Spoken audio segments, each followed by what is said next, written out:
چې د مور وي کومه ژبه همغه به د مکتب وي چې د کور وي کومه ژبه همغه به د ادب وي وایي اغیار چې د دوزخ ژبه ده وایي اغیار چې د دوزخ ژبه ده زه به جنت ته د پښتو سره ځم خنجر خنجر باڼو سره بس کې دغه تورې او نیزو سره بس کې دغه تورې او نیزو سره بس کې د پردو ژبو ډیګرانې در سره دي د پردو ژبو ډیګرانې در سره دي ای پښتونه د پښتو سره بس کې ای پښتونه د پښتو سره بس کې دغه تورې او نیزو سره بس کې چې سړی وي په خبره باندې پوه شي چې سړی وي په خبره باندې پوه شي خو چې سپی وي نو د سپو سره بس کې دغه تورې او نیزو سره بس کې دا مورنو ژبو نړیواله رش په ټول عالم کې چې کوم دی نو هر علاقه کې چې کومه د هغه علاقې ژبه وي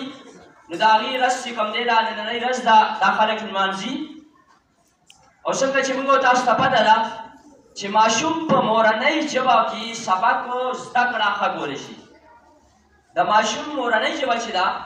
په هغې کې ماشوم زده کړه ښه کولی شي لکه مثال په طور باندې ډاکټران وایي چې کله د ماشوم پیدا کېدو ته میاشت نیمه پاتې شي نو دی دغه د خواوشا ژبې چې کوم دی د مور په ګېډه کې چې کوم دی اورېدل شروع کړي کله چې دا ماشوم پیدا شي نو دی ورو ورو هغه ماحول سره حالانکې دا سکول نه وي د ده دا مکتب نه وي د ده خو په کور کې دی هغه ماحول کې هغه خلکو ته ګوري نو دی مختلف لفظونه زده کوي بیا که تاسو خیال کړی وي چې کله دی ورو ورو لویږي نو دی هغه حرفونه لفظونه جملې زده کوي د ده استاذ نه او په څه وجه زده کوي چې ماحول کې وي او بیا که تاسو خیال کړی وي چې کله ماشوم سکول ته راځي نو ته کم از کم 3000 لفظونه چې کوم دی زده کړي وي څومره 3000 ډېره داخل نه وي 3000 لفظونه چې کوم دی زده کړي وي نن وخت سره په دنیا کې 6000 ژبې ویلې کېږي څومره 6000 دا ژبې چې کوم دی که چېرې دا موږ دا رش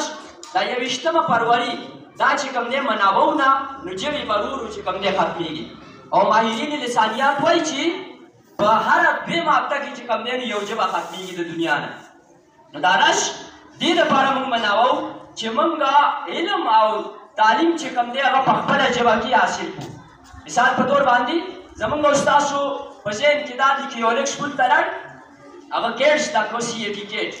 DOG ډاګ دا یې زده کړه موږ وایو دا ماشوم چې کوم دی نو دا قابل دی نه دې ماشوم خو دا زده کړه خو دې ماشوم ته چې کوم دی دا پته نشته دی که د دې پر ځای موږ ده ته ووایو چې پیشو او سپی نو په دې باندې دی ښه پوهېږي خبره باندې پوه شئ که نه دی په دې باندې ښه پوهېږي لکه مثال په طور باندې بعضې انګلیش دا شان دغه نه دی چې دا زده کول نه دي پکار دا یو میډیم دی زده کول پکار دي د هرې ژبې چې کوم دی د ضرورت مطابق زده کول پکار دي خو په سر باندې خېجول نه دي پکار لکه مثال په طور باندې بعضې سکولونو کې یو ډاکټر صاحب وایي چې هغه بعضې سکولونو کې دا شاني چې د سورت اخلاص ترجمه ورته په انګلیش کې چې کوم دی ښایي آیا دا ماشوم د سورت اخلاص په ترجمه باندې په انګلیش کې دا خو په انګلیش کې راټوله ګوره خو د دې سورت اخلاص مقصد او مطلب څه دی دا یې زده کړو زده یې نه کړو شعور پکې رانلی د سورت اخلاص سره اخلاص ونه کړو د انګلیش ژبې سره اخلاص وکړو خو سوره اخلاص سره یې اخلاص ونه کړو نن په دنیا کې چې کوم ملکونه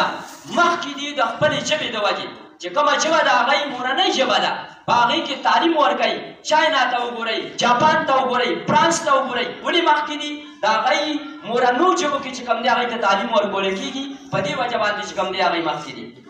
د چاینا یو لوی صدر چوین لای یو لوی صدر تیر شوی دی په انګریزۍ باندې مکمل عبور د هغه حاصل و چې کله بهرني میډیا راله او د هغه نه انټرویو اخیستل یو سوال جواب یې چې کوم دی ترېنه غوښته نو هغه چې کوم دی نو د سوال جواب په خپل چایني ژبه کې ورکړ حالانکې چې کوم دی نو هغه چې کوم جرنلسټ راغلي وو هغه انګریزانو په انګریزۍ کې سوال وکړ خو ده جواب چې کوم دی نو هغه په خپله ژبه کې ولا ورکړه په چاینا زبان کې نو هغه جرنلسټ ورته هغه صحافیان ورته وایي چې تاسو له خو انګریزي ډېره ښه راځي تاسو انګریزۍ کې ولې جواب نه راکوئ نو هغه ورته یو ډېره ښکلې خبره وکړه او خبره سوا هغه ورته وی چې چینیان چې کوم دي دا ګونګیان نه دي چینیان ګونګیان نه دي چې موږ په پردۍ ژبه کې چې کوم نه تاسو سره خبرې کوو